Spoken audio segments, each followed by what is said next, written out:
Bismillah wassalatu wassalamu ala rasulillah wa ala alihi wa sahbihi wa man walah amma ba'd. Hari Jumat merupakan hari raya bagi kaum muslimin yang sifatnya pekanan. Maka jika hari raya, baik hari raya Idul Fitri maupun Idul Adha, bertepatan dengan hari Jumat, apakah sholat Jumat tetap wajib dilaksanakan atau kewajibannya gugur dan wajib untuk melaksanakan sholat zuhur? Dalam hal ini ada dua pendapat di kalangan ulama.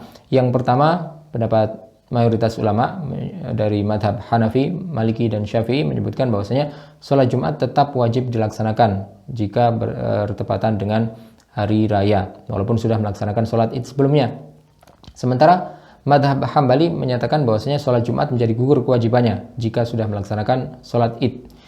Hal ini dikarenakan ada sebuah hadis yang diriwayatkan dari Muawiyah bin Abi Sufyan radhiyallahu anhu bahwasanya dia bertanya kepada Zaid bin Arqam radhiyallahu anhu, apakah engkau pernah bersama Rasulullah sallallahu alaihi wasallam ketika hari Jumat bertepatan dengan hari raya? Dia menjawab, ya. Jadi apa yang beliau lakukan? Dia menjawab bahwasanya Rasulullah sallallahu alaihi wasallam melaksanakan sholat id, kemudian beliau memberi keringanan bagi orang-orang untuk tidak melaksanakan sholat Jumat. Beliau bersabda, man syaa an yusalli falyusalli. Barang siapa yang ingin sholat Jumat, maka silahkan untuk sholat Jumat. Hadis ini diriwayatkan oleh Ashabus Sunan, hadis yang sahih yang menunjukkan bahwasanya bagi orang yang ingin untuk tidak sholat Jumat, maka hal tersebut juga diperbolehkan.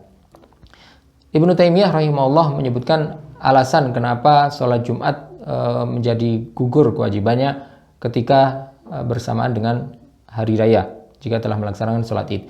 Beliau menyebutkan bahwasanya maksud disyariatkannya hari raya adalah untuk memberikan kebahagiaan bagi kaum muslimin. Maka jika mereka diminta untuk berkumpul lagi setelah melaksanakan sholat id, maka hal tersebut bertentangan dengan maksud disyariatkannya hari raya tersebut. Beliau juga menegaskan bahwasanya pendapat tentang gugurnya kewajiban sholat Jumat bagi orang yang telah melaksanakan sholat id itu merupakan pendapat yang diriwayatkan dari banyak sahabat. Bahkan beliau menyebutkan tidak ada perbedaan pendapat di kalangan mereka. Beliau juga menyebutkan bahwasanya pendapat ulama yang menyatakan bahwasanya sholat Jumat itu tidak gugur karena mereka belum mendengar hadis Muawiyah tadi, belum mendengar hadis yang menyebutkan bahwasanya Rasulullah SAW telah memberikan keringanan bagi orang yang sholat id untuk tidak melaksanakan sholat Jumat. Tetapi ada sebuah hadis lain yang diriwayatkan oleh Imam Bukhari dalam sahihnya bahwasanya ketika masa pemerintahan Utsman bin Affan radhiyallahu anhu, beliau pernah juga hari raya itu bertepatan dengan hari Jumat. Maka ketika khutbah id, ketika beliau salat khutbah untuk mengimami salat id, beliau menyampaikan kepada orang-orang, ya ayuhan nas, inna hadza yaumun qad ijtama'a lakum fihi idan. Wahai sekalian manusia, hari ini adalah hari di mana dua hari raya telah bersatu dalam satu hari. Faman ahabba an yantadhirul jum'ah min ahli al-awali falyantadhir.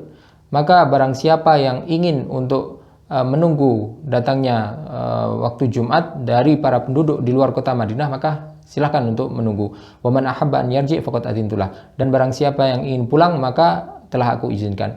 Dari hadis ini Imam Syafi'i rahimahullah kemudian menjelaskan bahwasanya yang dibolehkan untuk tidak sholat Jumat adalah min ahlil awali, orang-orang yang tinggal di luar kota Madinah, yang kalau mereka akan datang untuk sholat Jumat, mereka harus melakukan perjalanan, harus menempuh jarak yang jauh. Maka mereka inilah yang diberi keringanan untuk tidak melaksanakan sholat Jumat. Adapun para penduduk kota Madinah sendiri tetap diwajibkan untuk sholat Jumat. Dan inilah pendapat yang lebih kuat dikarenakan beberapa hal. Yang pertama, sholat Jumat itu hukumnya wajib. Tidak ada pertentangan, tidak ada perbedaan pendapat di kalangan ulama bahwa sholat Jumat itu fardu ain. Sedangkan sholat id hukumnya mukhtalaf fih. Ada perbedaan pendapat. Ada yang menyebutkan hukumnya sunnah muakkadah, ada yang menyebutkan hukumnya wajib. Maka yang wajib tidak bisa gugur dikarenakan ibadah yang sunnah. Jika saja misalnya sholat id itu hukumnya wajib, maka kewajiban ini tidak bisa menggugurkan kewajiban yang lain. Misalnya ketika seorang yang sudah melaksanakan sholat id, tidak berarti dia tidak harus melaksanakan sholat zuhur. Sholat id dan sholat zuhur tetap wajib untuk dilaksanakan, dan ini juga tidak ada perbedaan pendapat. Maka ketika sholat Id itu dilaksanakan di hari Jumat, bertepatan dengan hari Jumat, dan sholat Jumat dilaksanakan setelah sholat Id, maka sholat Jumatnya juga tidak gugur. Madhab Hambali menyebutkan bahwasanya sholat Jumat itu menjadi gugur kewajibannya karena sudah melaksanakan sholat Id, karena menurut mereka sholat Jumat dan sholat Id itu waktunya sama, yaitu sebelum tengah hari.